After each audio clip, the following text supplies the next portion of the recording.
Join Tim and Christina Madden, co-founders of Executive Career Upgrades, on their podcast, the Executive Career Upgrades Podcast. As an executive in today's highly competitive job market, it can be tough to succeed. However, with Tim's nationally recognized career advice and Christina's mindset expertise, you can reach your full potential. Tune in to upgrade your career and get ahead of the competition.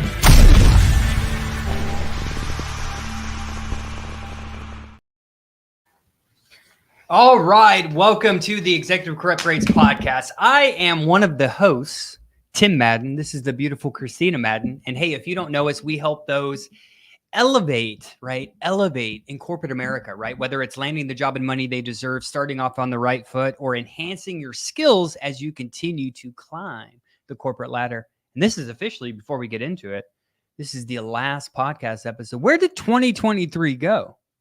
It honestly was probably one of the fastest years of my whole life. And I remember growing up, my dad used to always tell me right around this age, it really starts to speed up. Just wait till you get older. It really starts to speed up. And now I'm starting to believe him.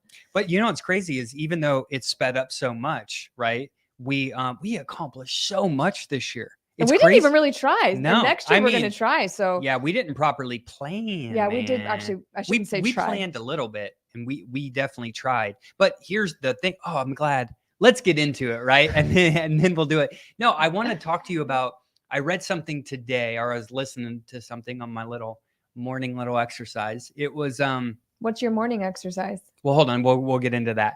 But the first one was it was talking about, so when we're talking about planning and action, so you specifically said, yeah, we took action and we did stuff, but we could have planned better, right? So are you ready for the golden nugget? I'm going to give you one today. Are you ready? Oh, can't wait. And it was, hey. Can you imagine living with this guy? You can only say you're in a boat, right? Your action, say you're operating at 100% action, 100% effort in a boat, right? The only thing you can change to go faster, if you're already operating 100%, is a new boat, baby. So the question is, that's actually something I'm planning for. So do you have the right vehicle, man? Do you have the right boat? Because here's the thing, and that boat, I really think, is like the plan, right? Because here's the thing: we can only row so fast. So do you want to buy? Without planning, you're going to be in a sinking boat. You better roll. This guy's in an Audi. Yeah.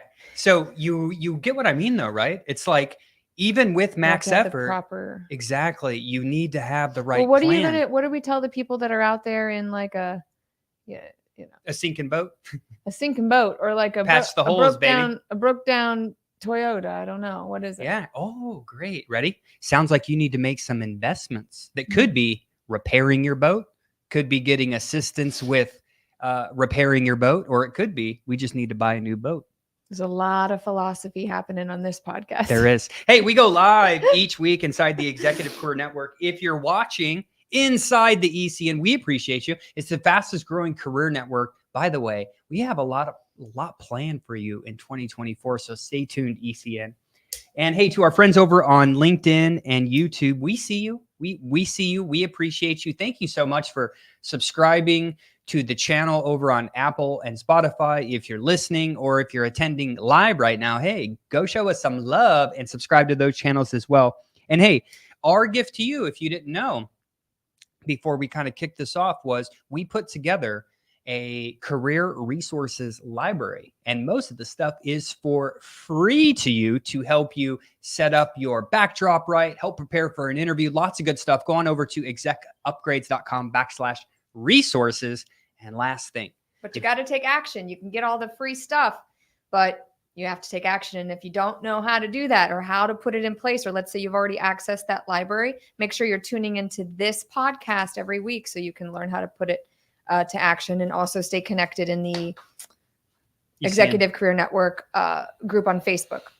And if they need additional assistance besides the guide, because they know they need help reaching their goals, what did they do then?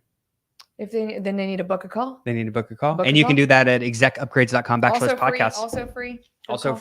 free career consultation. Hey, I wanted to so we're talking today about an important topic, right? Which a lot of you, we were deciding on a topic that we should do, right? Wrap up goal setting, planning, etc. And we decided to choose this one to end the year with. And here's why. We wanted to use this one because we know a lot of you are going to go into, right, new opportunities inside Q1, right? We know that you're going to be being onboarded at new companies, right? Or onboarding people for your organization. So we thought this would be a perfect topic to close the year in. But before we get started, this is something that's so exciting. Me and Christina were talking a couple days ago, as she said, about everything we accomplished in 2023. And we're big on personal. Well, and this was actually what Tim's about to tell you was actually just completely random. We were just getting ready to go to bed. And I think I said something like, one of my favorite memories from this year, and wow, this year went by really fast, was I became a best-selling author. And then I started talking about the vacations. And then before you knew it, I was rolling off the tongue some very actually impressive things. And I'm not saying that to brag. I'm just saying, thank goodness I had that moment for a second, because I was like, man, this is a huge opportunity to reflect and celebrate. And then I had an additional bing aha moment, was like, wait a second. If I did that without planning and without actually thinking about it, what should we be doing in those different areas going into 2024 so I can feel the same and better when we end 2024? So go ahead. Yeah. Well, I need to back up now. You said you were talking about bragging, right? Mm-hmm. Hey, you should brag about stuff. We're not talking about being cocky. We're not talking about being arrogant. We're talking about being proud, man. Talking about being proud of what you accomplished this year, right? So what'd you do? Did you lose some weight? Did you minimize your drinking a little bit? Did you put an emphasis on personal development? Did you meditate more? Did you reflect more? Did you build a better relationship with your significant other? Hey, if you did, you should be proud of that. And you should reflect on that as you go into 2024. Here's just some key notes that we want to reflect with you as we're wrapping up this podcast. And if you're somebody, and I've had plenty of years like this, if you're somebody like, man, it was a really crappy year and there were things I wanted to do and didn't get it done, or wow, like they're saying some really cool stuff and I didn't quite get there, or I saw, or I said I was going to quit XYZ and I couldn't or didn't, which, by the way, I'll just mention, I saw a video last night. It was, I follow a lot of these, I'm not going to go off on a rabbit hole here, but I follow a lot of these like sober influencers that have launched like mocktail companies and things like that, because this year I decided to completely ditch alcohol. Last time I drank was the beginning of October, and God willing, I won't drink again. I just don't want to. It holds me back too much in a whole wide array of different reasons. You guys know it does nothing good for you. But anyways, this person was asking other people like, hey, how many times did it take you to try getting sober before it actually stuck? And she asked so many people. And I think like the least amount of times was like 10 to 13 times, like once a year for the last 13 years was like the general answer, or a rock bottom moment. So don't give up is what I'm getting at. Like, I think people give up too soon before they actually get to experience the other side of what it feels like to achieve. How painful would that be, right? To achieve these goals. Literally getting right there to where you almost would have. Almost, right. Almost. Well, when I think about when Tim and I first met, this would be our 8th year together, and where we were then, and we were talking about the things we're doing now. Like the things we're doing now was on my vision board then. But imagine if a few years ago, or even a year into it, I would have just quit or gone back to a certain job or whatever. I wouldn't have got to this point. So you really do have to have some grit about you in terms of like keep going. But if you're that person that's listening to me and is like, man, I there's not a whole lot that I am proud of this year, I encourage you to find something and then be like, hey, like this is the last year that's going to happen. That's a good thing. I'm going to have stuff it can be a good thing. Here's why. Is awareness. No, because if you're at the bottom, right, if you didn't accomplish a lot of the stuff that you want to, right, that's actually good. Shift your perspective, ladies and gentlemen, because here's why. Especially if you're listening. Think about, man, now I have something to do next year, right? I already have a plan of attack for 2024. So for the people that have so far to go, or they perceive they have so far to go, that just makes it seem like there's so much opportunity to radically transform your life. And I still get excited about that. And you want to know the kicker? I think when people give up too soon, you don't even realize it happened because you wouldn't know. Like you don't even realize it's happening because you don't get to the goal, get to the other side and feel the great victory. So this stuff is really in our blind spot is where I'm headed. And, you know, having this conversation with yourself will allow the awareness to come about, and awareness, my friends, is nearly 80% of the work, if you can believe that. The other 20% is bringing all of it to fruition. So make a list, even if it's one thing per quarter. Like, I'm not going through 2024 without doing these things. And I recommend something in each category: personal, professional, financial. And some of our favorite achievements was, and I know you guys probably saw a lot of this in our marketing, was we made number 512. Yeah, we're gonna talk about them. We're gonna talk about this long list, and then we'll get into it. We helped change the life of over 800 directors, VPs, and executives with a bigger target next year. Congratulations! If you achieved your goals with us this year, that is amazing. We're super excited. Hey, we did here at ECU. Even though we were the 512th fastest growing company in the nation and the 49th fastest veteran-owned company, to all my veterans out there, we also had a revenue increase of 140%. We had over $20 million in salary increases. We did our first wait. $26 million. We're responsible for $26 million. Isn't that amazing, you guys? Wow. No shortage of money in this world. So just letting you know. I got picked up to be featured in MSN and one of the top CEOs to watch. You were in CIO magazine, plus the other countless other things. Went viral. Our marketing team booked 19,000 calls for the different products and services. And I loved what you said on the team sync about that, by the way.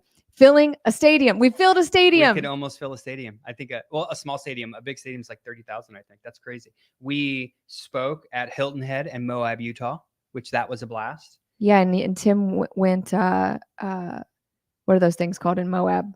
Side by sides through the mountains. Yeah, those scary things I didn't We get attended the Inc. 5000 Gala. You went to 10X Ladies. I went to this $1 Million Mastermind with Ryan Stewman. And we had our ECU 100th episode podcast. That's wild. In our fitness and wellness. And we launched our books, our first books. Yep. I don't know if you said that. There's still a lot more. Well, let's not bore the people. Hey, let's bore them, guys. Hey, I just want to show you, like, this is what you can achieve. Guys, we are not special people. Are you special?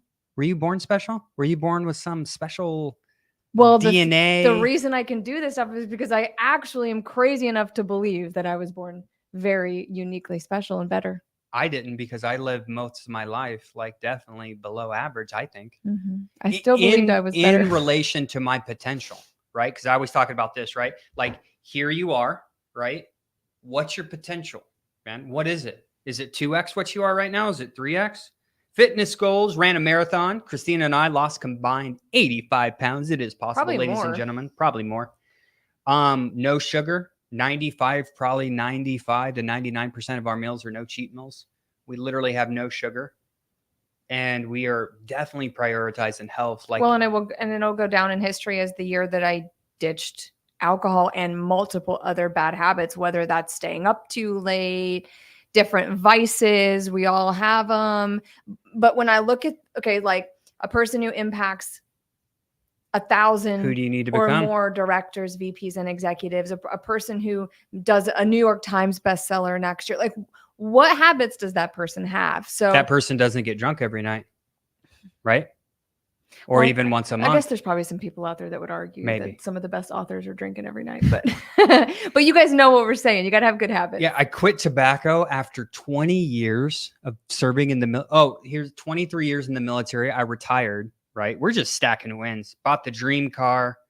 We went to the UFC for my 40th birthday. Both Amazon bestsellers. I quit tobacco after. Did you talk about the ClickFunnels Award? Years. Yeah, we generated, as we have generated online for all the marketers out there, we have generated over 60,000 leads online. So we got an award for it. Of $10 million on the ClickFunnels for generating $10 million in revenue. And if you Through don't, one funnel. If you don't, for the marketers out there, you guys probably know what we're talking about, but funnels, landing pages. ClickFunnels, yeah, with Russell Brunson. So one internet funnel. And I bring this up again, like this is We like to brag, right? But I bring up a lot of these achievements frequently also so that you know that you're in really good hands for life and business advice. You don't want to be tuning into this podcast or any other podcast for that matter if the people that are giving you information haven't lived out a certain level of achievements or are living the kind of life you want to live. So again, these aren't necessarily just to be like, look at what I did and shiny objects. It feels great. Sure. But this is so you know you're in the right place with some people who like to do big things. Exactly. Man. Well said. Well said. Thanks. Yeah, we care. We want everyone to succeed. Hey guys, everybody can win. That is tuning in. Because right now, you know, however many people will watch this, tune in onto the podcast. But the good news is, hey, the bar is so low today, ladies and gentlemen. It's so easy to win. It's so easy. Like literally, number one, if you just show up every day and you're in the right place at the right time with a positive attitude, you're better off than 90. Forget your skills for a sec. Okay. Forget your marketing skills. If you do that, you're already significantly ahead of the pack. If you know what you're doing inside your domain, you're an effective communicator, you can easily, this is how people, by the way, double their salary inside a year or two. It is. Christina, let's get, okay. Now, a lot of these people are going to start looking for a job soon. So go on over to execupgrades.com/podcast so we can help you reach them for sure. Right. But a lot of these people are going to be transitioning into new roles, right, in Q1 of 2024. And they're going to be hiring people that need to be onboarded effectively. Well, you guys have all heard that we've now created new products and services for you. So we're no longer Tim and Christina, the career people, get a job in 90 days or less, but also focused on keeping the job, which is what we're going to talk about here. It's really starting off on the right foot. So our first 100 days program, and our leadership and development course. So you can look out for those going into the new year. And also people, bring this back up because I want you to stay in the environment, even after you get the role. And so you're going to hear lots of new exciting topics. Only because we want to make sure they succeed for the rest of their time, right? And that they have the tactics and strategies they need to continue to ascend. Well, and it's how do you maintain the proper mindset as an executive as well? Where are you getting your mindset check-in every week? Exactly. So when CEOs and presidents were polled about how long it takes to ramp up someone, whether it be a new leader, they said the average time was 6 months, Christina. On average, it takes people 6 months to get spun up. Who's got that time? Especially if you make a bad hire. It's impossible. It's expensive. So one of the things I want you to start thinking about as you approach your new opportunity, or you maybe fix your broken onboarding program, because I know most are broken, right? Is you need to think about 4 things, right? How have your past experiences been when starting a new role? Most people don't take the time to self-reflect. What mistakes did you feel you made? How can we avoid them? How can we avoid them for the people we're onboarding? What would you have done differently? And thinking back to past experiences when starting a new role, how long did it take to feel comfortable and confident? So with those 4 questions, you can assess, hey, what do I need to do differently as I approach my new role? And how can I maybe revamp my onboarding process? It's not sexy. It's not overly exciting talking about onboarding. Vital. Okay. Because we say saving money is sexy. Yeah, exactly. And when we bring people on to ECU, you know, we want to think, hey, they're like part of the team and they're going to battle with us. Right. So like, don't we want to make sure they're equipped? They know where to access what information. If something happens, how do they handle it? Right.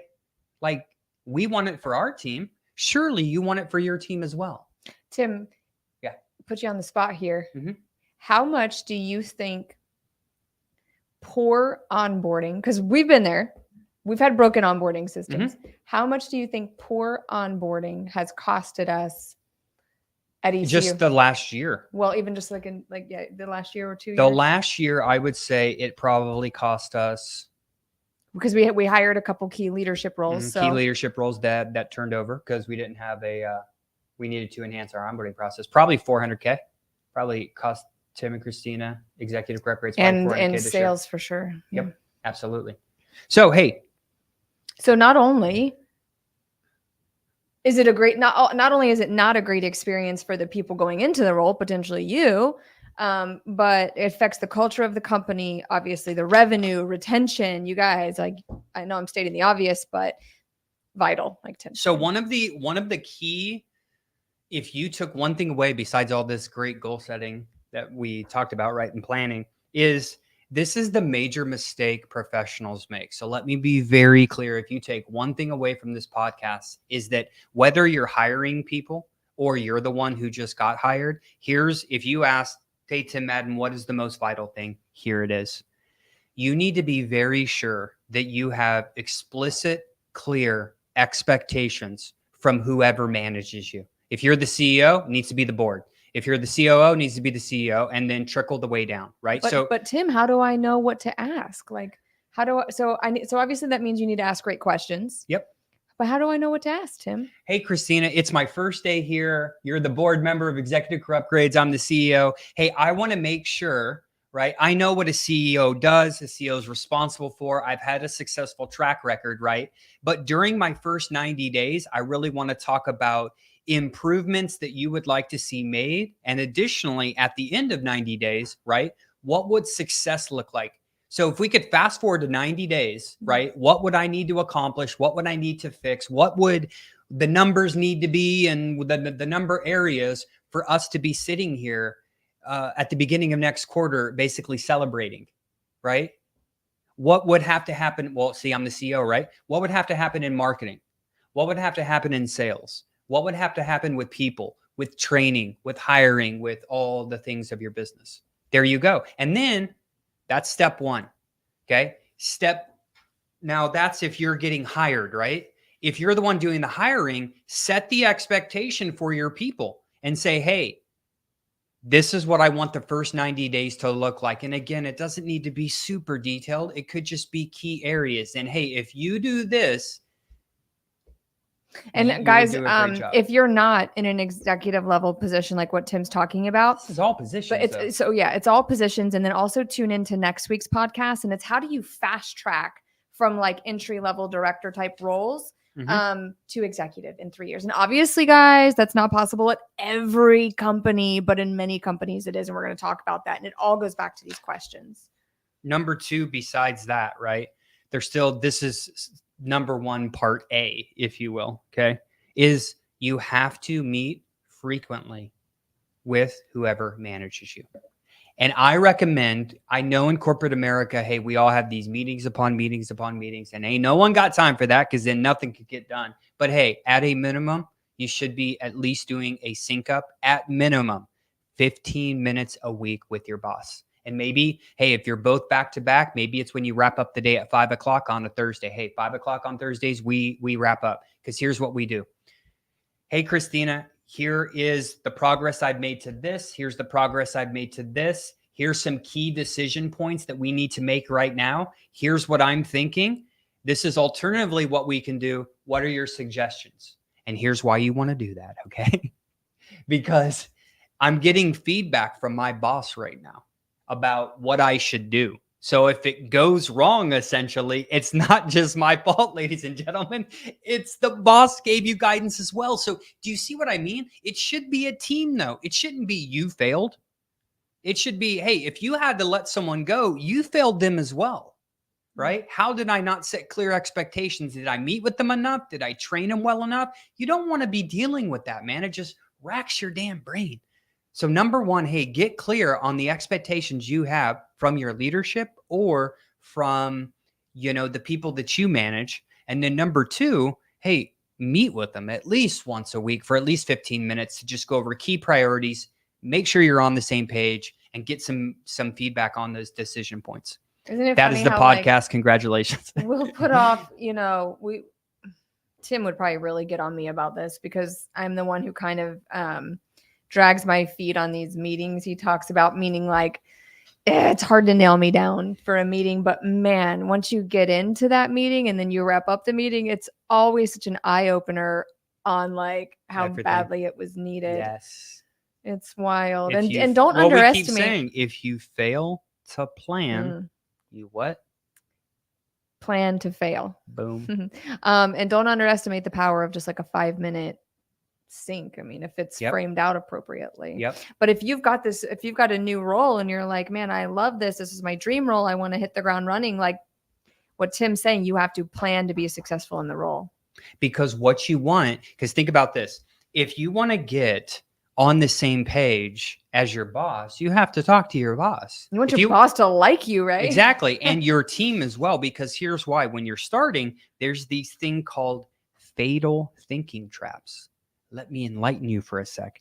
Fatal thinking traps are predetermined ideas of what you will do when you first start in your new position without first taking the time to truly understand the needs of the position or the needs of the company. Here's what that means, Christina. People come into companies, they don't talk to their boss, they're not clear on culture, they're not clear on where the company's going, and let's just go ahead and change a bunch of stuff. Not good.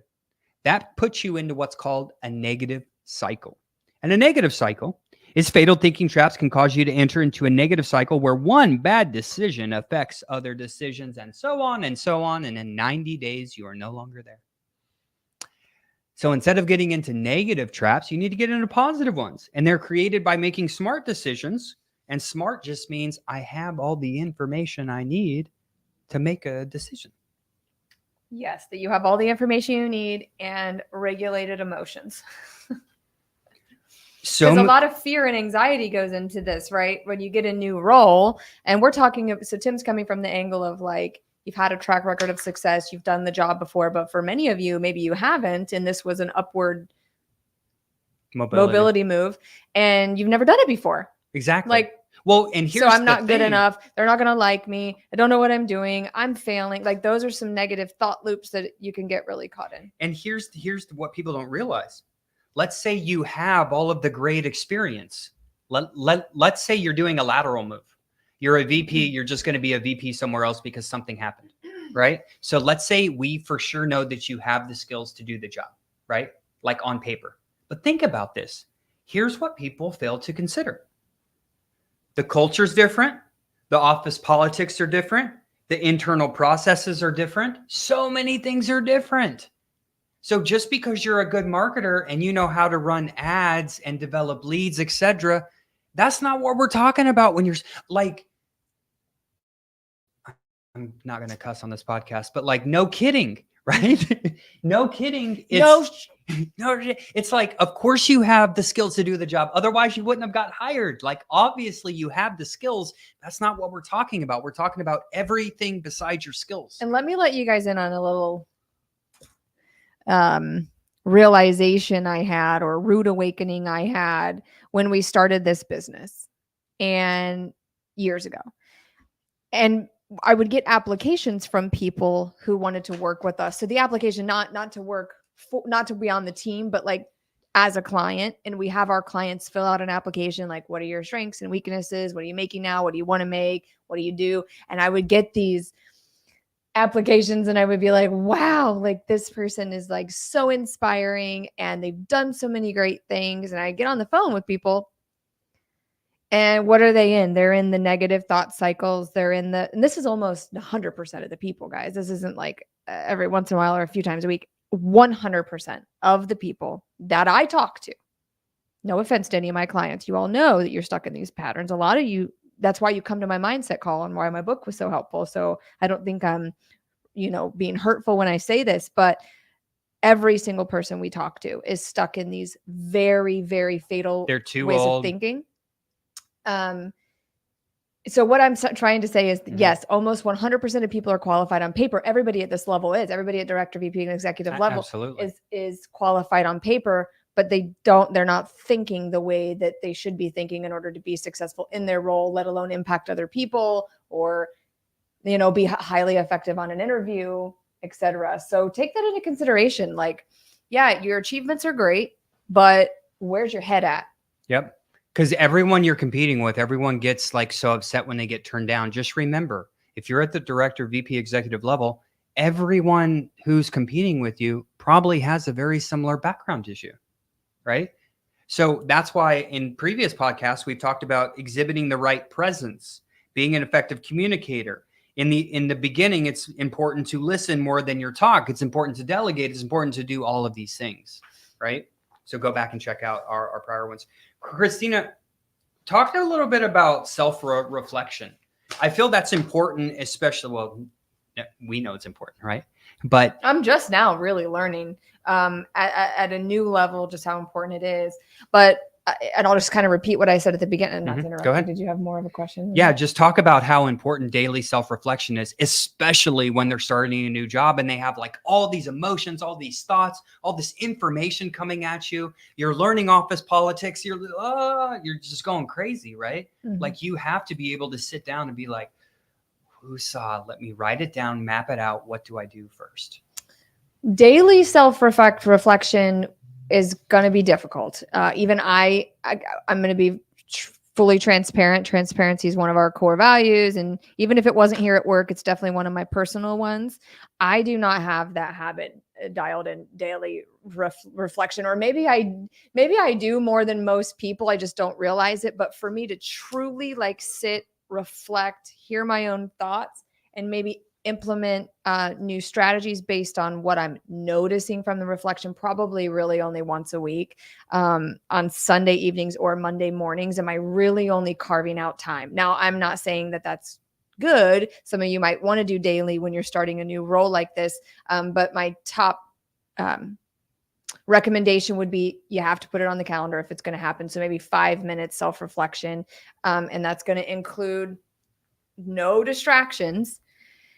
And just thinking like, what are some wins? Where could have things gone better? What can I do? Where can I take ownership? What are some habits that got in my way? What were the distractions?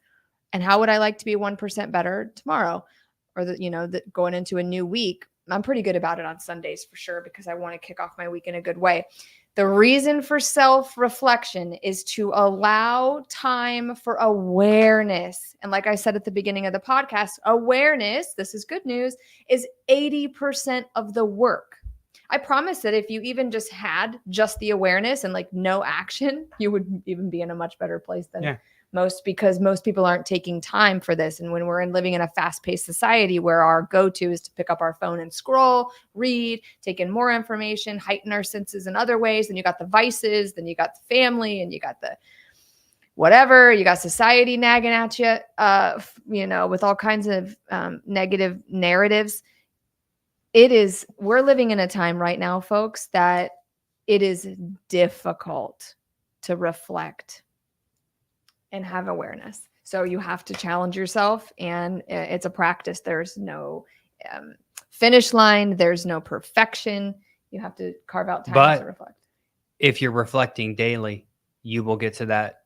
Daily would be better. You will start running tremendously faster than everyone else is in their career. And you'll notice. And to their goals and to their plans, their strategic plans.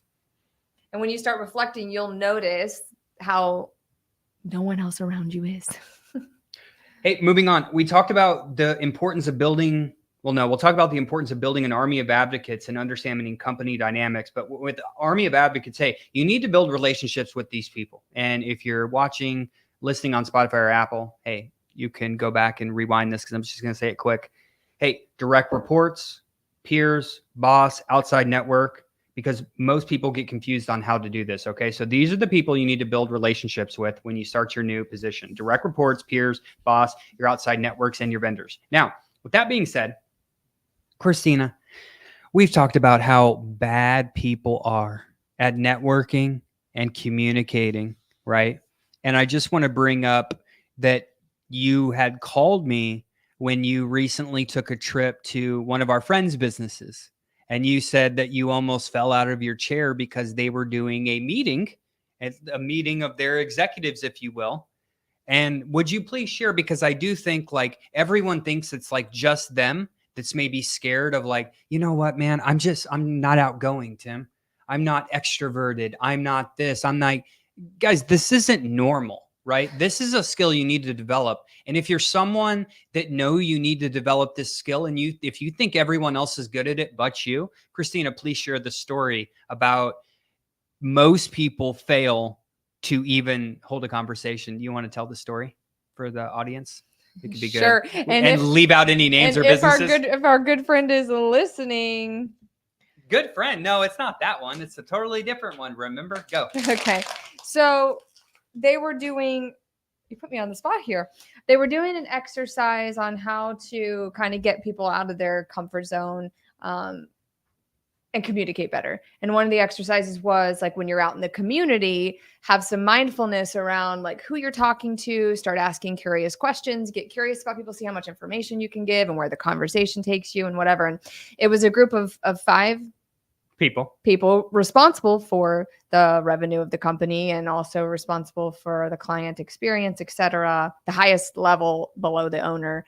And they couldn't do it. I mean, they literally couldn't do it. They were like, I just felt like one guy was talking about being at a restaurant, Subway, and he said he wanted to start asking the person like, hey, what are you doing for the holidays and whatever. He said it just got so uncomfortable. He was nervous, sweaty in his head and couldn't get through a conversation.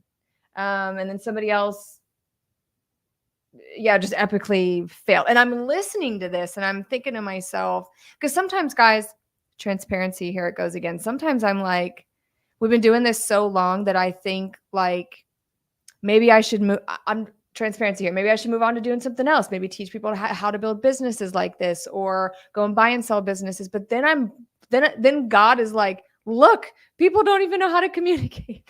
And I'm like, oh my God, all these people still need me so bad. And this was one of those moments. And I didn't say anything about it, but these are grown men in business that don't know how to communicate. A whole room of them.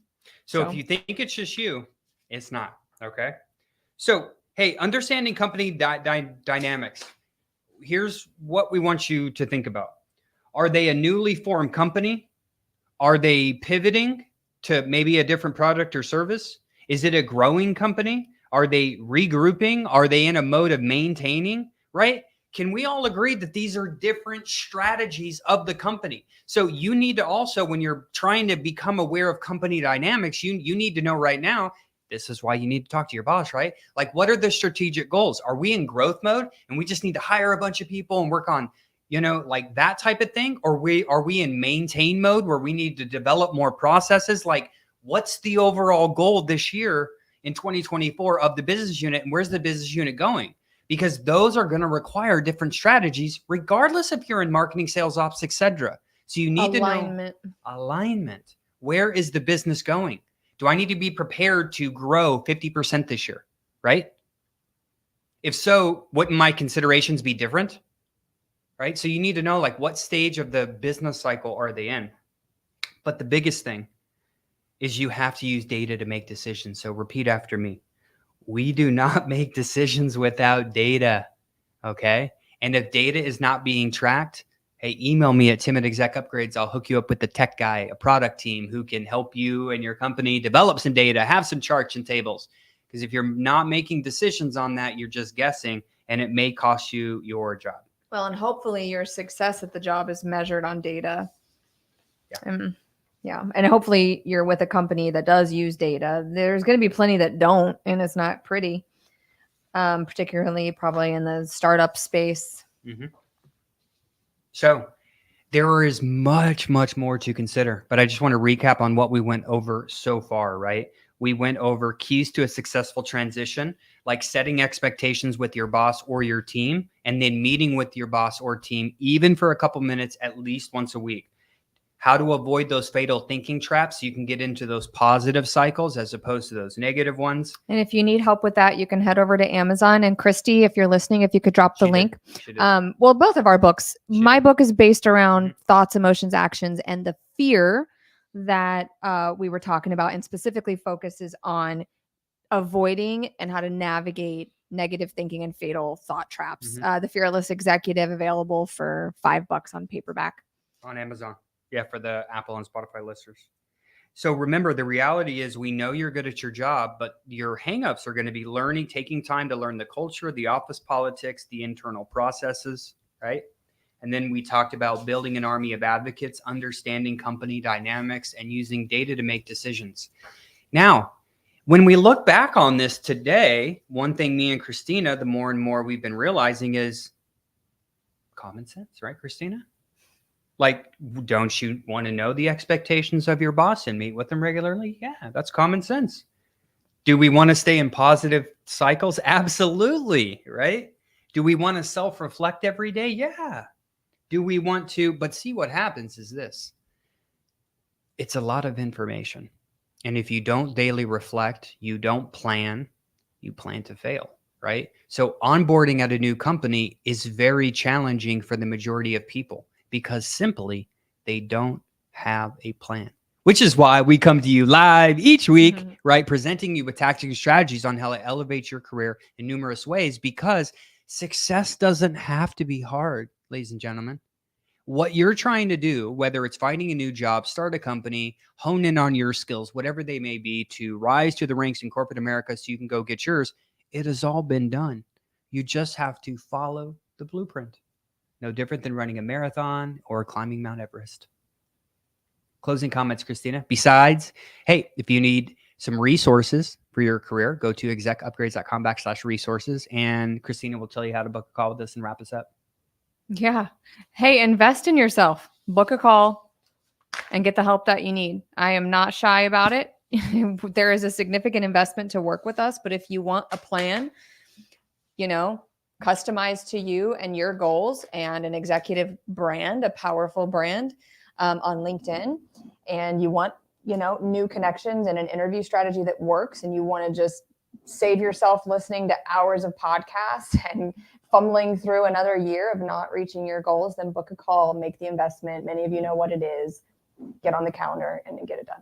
Yeah. Well, the other thing is we invested, so just full transparency, multiple six figures into ourselves, whether it was just last year, whether it was leadership coaching, marketing, sales, what have you. And I can only hope, ladies and gentlemen, one day that you can make massive investments into yourself and into the businesses that you manage, because it's an amazing feeling when you can be like, hey, like I invested this into myself. I know I'm worth it. Like I get fired up about that. Well, we get fired up about it now. We didn't used to. It used to be painful and scary and even like a little confusing. But so if you see me online or you follow me and everything that I accomplished this year, it looks like, wow, like she must have it all together. But it really came from getting support. It's a product of my support. Really, I am becoming a product of my support. Success needs support. So you can keep trying to do everything on your own. You're going to eventually find that you cannot. You cannot. I'm here to tell you right now, like you cannot do it on your own. All right, everyone. Have a great week. Hey, oh, wait, no. What? This will be the last words we speak to you. So, hey, be safe on New Year's Eve, okay? Be safe. Have your family be safe. If you choose to partake in cocktails, hey, please get an Uber. Have a designated driver, whether that's... Don't drink. Or just don't drink. Hey, so you can feel good on New Year's Day. That's the best, man. That is the ultimate hack. I'll leave you with this. There's nothing more awesome than on New Year's Day to do something good for yourself. So whether that's go on a run or get a workout in or put healthy food in your body. Because nobody else is doing it. Not many. Mm-hmm. So it's kind of like it's like the ultimate flex. It is. All right, everyone. Have a great week and Happy New Year.